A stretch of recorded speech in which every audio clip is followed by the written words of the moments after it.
best deflation strategy of all time. Today, we're going to show you guys a super duper simple and easy strategy to beat literally every single map that you can think of on deflation mode. I'll admit, deflation mode isn't one of those game modes that we're thinking, oh my god, this is unbelievably difficult, how could I possibly ever beat this? But in a lot of situations, it's not that easy. You got bloody puddles, you got muddy puddles, you've got, all these maps where you're just not really sure how to make this all happen. So, what I did was I went through every single expert map and every single advanced map and beat them all in deflation for you guys. And I'm going to show them all in today's video. So for all that delicious, delicious work that I put into it, I'd really appreciate a like from you guys. If you want to press that little like button for me, that'd feel so, so good for me. Thank you so, so much. And we're going to show you guys how to do this strategy. One thing you're going to notice here is that it's only going to require one tower. I'll show you how to do it, but it's going to require one tower with a specialty here. You got to do something weird with it. But all you need is a 0-2-5 sniper. This guy can pop camos, leads, Moabs, ceramics, you name it, he can pop everything, and he's all in one gigantic little military bundle here. So, now that we got that out of the way, let's show you guys how to make this happen. So there's only one real issue with this strategy. If you do try to build a sniper, and you try to get him up to a 0, 2, 1, 2, 3, 4, 4... What? We don't have enough money for the elite defender here, Chris. What the heck are you smoking, man? You must have cheated in deflation mode. You're a jerk. You're giving me false information here. I'm angry. I'm going to dislike the video. No, wait. Before you dislike the video, let me explain something about how to make this strategy work. All that it requires is that instead of building your sniper straight from the get-go, instead you build a quick village here. You build them up to 0-2. Then you can build your cheapo sniper right here, Shazamo, and then you can get him up to 1, 2, 3, 4, 1, 2, and then sell the village and get your elite defender here. It's easy peasy lemon squeezy, and let me tell you guys, it is a very, very, very easy strategy to pull off. To say the least, my friends. To say the least. It's an easy strategy to pull off. You guys might have heard the wrong noises there. I'm sorry about that. That wasn't really there. That was something else going on in the background there.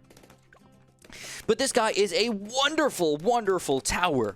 He's got shrapnel shot, so I think this is the main thing that I want to point out to people, is the shrapnel shot is really key.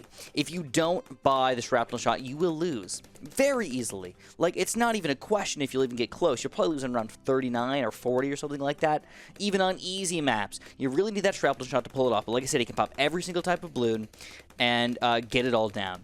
One other thing I do want to mention, though, is that positioning is going to be, at the very least, slightly important. Because when this sniper shoots, he's going to shoot down a straight line, but the shrapnel shot is going to be sort of like an airburst darts that explodes behind the balloon. So right now, we're exploding in this general direction and hitting the balloons behind us. This is, like, literally the most perfect position that we could ever pop this guy into, ever. Alright, now on some other maps, you might have positions where they can pop into different areas. Or you might shoot the shrapnel shot in the wrong way, and that might cause you to lose. So, even though it seems goofy that you have infinite range and all that stuff, positioning on your sniper might matter for two reasons. Number one, you have to be able to see through walls, or not see through walls, rather. Just put him in a spot where he'll be able to see the most of the map as he possibly can. And then number two, just make sure that he is shooting sort of down a straight line, if at all possible. So I'm going to give you guys an example of this really quickly, of how this isn't supposed to go. For example, on quad here, you're going to notice that my sniper is kind of shooting in the wrong direction, basically. All the airburst darts are popping sort of like behind the balloons. They're not popping into other balloons, they're popping just out into the wilderness where there's no path. So, that being said, we've got to be careful, man. We've got to make sure that we put these guys in the right spot. So instead, on quad, you want to pop your sniper over in the corner over here on the top. All right. So now that we got that down, guys, let's watch some juicy, juicy content. And as you can plainly see, we take quad down with just a slight little sniper movement change right there. This is freaking delicious, guys. High finance, no problem here, man. Even on a ridiculously weird map like this that has, like, almost no spot for you to even see. Everything is blocked off. It just doesn't matter, man. We can take this guy down with a breeze as well. Dark Castle, well, they're making it easy on us, man. A nice open little area for us, but balloons are coming in a lot of different directions here, so maybe, our shrapnel shot won't do such a good job. Wrong. Absolutely wrong. Even these camo leads, man, like, no problem whatsoever. Just dominating them. So as you guys can plainly see, this strategy is just dominant, but I want to show you every single map just to prove it. Just to prove it, advanced and expert with the same single tower. Alright, the only other thing that I wanted to mention is that near the end of the video, we're going to do something a little bit weirder, a little bit different, so pay attention.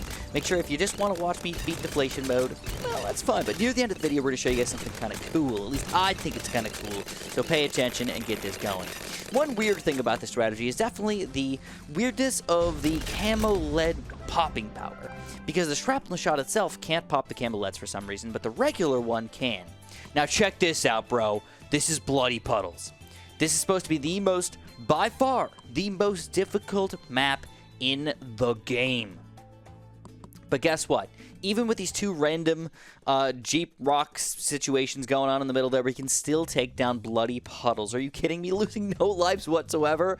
Yes, we can, baby. Victory! It's amazing. It's absolutely amazing.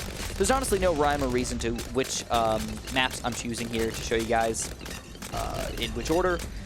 Just whatever ones I played them in, whatever one I recorded them in, I just kind of threw them down here. But I did want to show you guys all the advanced maps and all the expert maps here, because I thought those were the most important ones. I think Deflation mode on the easy and medium maps probably isn't too bad. You can probably pull it off, just a little bit of work here and there, but this is just freaking so easy, man. Anywhere you want, throw him down, let him do his job, and he is delicious. Takes just like 3 clicks, and you can use this to farm monkey money as well. You can just literally throw this guy down, beat Deflation mode, and dude, I think I earned like 9,000 monkey money just by beating Deflation for a couple hours in here, man. That is absolutely insane. These expert maps give crazy amounts of monkey money. But here we go. As I was telling you guys earlier, the camo LEDs for some reason actually leaked through on another brick. I don't know why, but they did. They snuck through for whatever reason, and I felt a little bit weirded out by that, to be completely honest. Peninsula, usually a very difficult map to beat on Deflation mode. I mean, you have to spam subs properly and get some boats going, maybe a heli pallet in a weird spot with an alchemist going or something like that.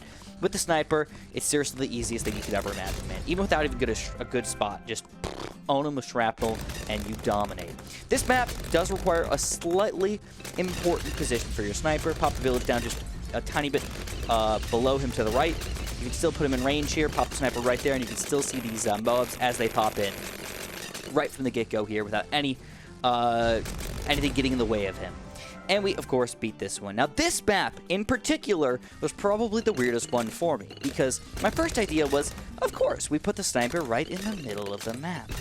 You know, on the radiation barrel right there. It makes sense. That's where you should put it. And then I realized I can't get a village there. Oh, crap. Well, my next idea was actually to just build a 0-4 sniper instead in the middle. And believe it or not, that actually worked very, very well. I did that with an Adora, and I just popped on a quick heli, and that also beat Deflation, but it ruined my strategy, it ruined my thing, so I went back, and I beat it by just throwing him in the bottom corner there, and it worked just as well. Of course, Workshop, normally a pretty difficult map, but with a sniper, it's not a problem at all, guys, and we absolutely dominated. So every single advanced map, hopefully every single advanced map, every single expert map here, dominated for you guys.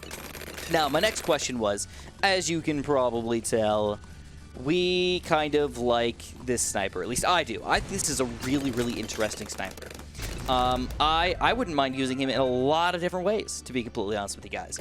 So I beat him on Deflation, obviously. Not easy map. Okay, all right, fair enough. But I was kind of curious, like, how far can he get? How high can he go? And how good is he actually as a tower here? So I wanted to go in a little bit deeper for you guys. So again, kind of sped up over here. Please bear with me. With the best sped up in this. I want you guys to notice round 63 here. Even with a crap ton of leads that can't get shrapnel shotted, we still own them, no problem. Round 64, bunches of mobs, reinforced mobs coming in here. No problemo. Still going strong, man. How high are we going to go? That's what I want you guys to think about in your head right now. What round do you think we are going to lose on? I think it'll surprise you. I really do. Because it's a goofy round. It's a round that we don't normally lose on, I would say. And I think if we beat that round, though, I don't know how much higher we could go, but maybe quite a bit higher. In fact, that's one thing that I regret about this video, is that I did not test what if I beat this secret round that we get to, and just sell whatever tower I used to help beat it, and then pop that sniper back into place to see how high we can get with him. I don't know, man. It would be exciting. That's all I can say. It'd be very exciting to see. Nonetheless, again, if you guys are enjoying this video, pretty please, press that like button for me. I put a lot of effort into this video. If you guys are enjoying my content, please subscribe. I've been trying to make higher-end, better content videos for you guys. You guys are enjoying a lot of my intros on my videos and everything, so thank you so much. This was a different video than usual, but hopefully you would like it anyways. I was thinking about doing something maybe similar with a primary-only type deal, or an apocalypse type strategy that just works very well. But of course, this was just the easiest. Just know you throw him down and you're good. You just straight up dominate and you're done. And you're done. That's the best part about all of it. You're just done. All right, guys, 75. Now, this is usually a very difficult round here, man. Bunches of bulbs, bunches of reinforced leads, bunches of BFBs coming in here. Oh, don't tell me, man. With quad BFBs, we're taking them down. The shrapnel shot does a great job against the group balloons. Just keep that in mind. The more group they are, the better we're doing. And then round 76, usually pretty easy for us. And what? Are you kidding me? Round 76 is what's going to take us down here? Now, that was absolutely insane, if you ask me, man. That was absolutely insane. So, I want to try it again on a slightly easier map. So I decided to jump in here on logs and see how far we're going to get on this one. And you know what happens, guys? The exact same thing. Round 76, for whatever reason, is just too powerful for us. I think the shrapnel shot ends up getting caught up in the regen somehow and regenning them like crazy. It just isn't fast enough or isn't strong enough to pop them quick enough. Or like the shrapnel shot just kind of shoots through and then like keeps popping the wrong balloons or something like that. Maybe I need to put them on close or strong or something to pop more balloons, but it just regens the crap out of them and we lose again. But that doesn't mean the strategy doesn't work. It works on easy, medium, hard, and expert every single time. A single tower in most locations on most maps, and you can take these guys down. If you guys enjoyed this video, pretty please press that like button for me. I'd appreciate that a bunch. And of course, have a super duper delicious day.